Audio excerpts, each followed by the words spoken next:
mistake was letting the war happen. If Biden were competent, and if Zelensky were competent, and I don't know that he is. We had a rough session with this guy over here. He just kept asking for more and more.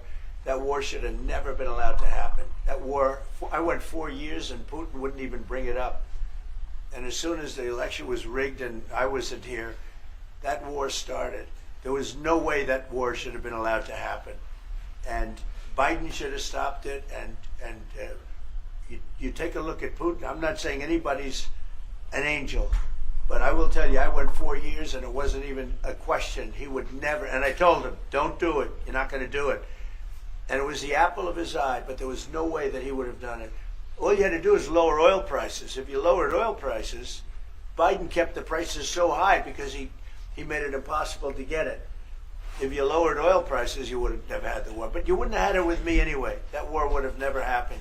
And I think it's a great abuse. So now what do? You get a country where 25% of its land is gone, and the best locations, where millions of people are killed. You know, you haven't reported accurately the death. And this was Biden's war, and I'm trying to stop it. And I think we're going to do a good job. I hope we're going to do. They lose 2,500 young people a week, think on average. Now they're Russians and they're Ukrainians, but it's 2,000. We don't care. It's like whatever it is. They're not from your country, they're not from mine, but I want to stop it. 2,500, it's a killing field. It's like the Civil War. You take a look, I look at the satellite pictures. This should not be happening in our time. Of course, our time can be pretty violent, as we know.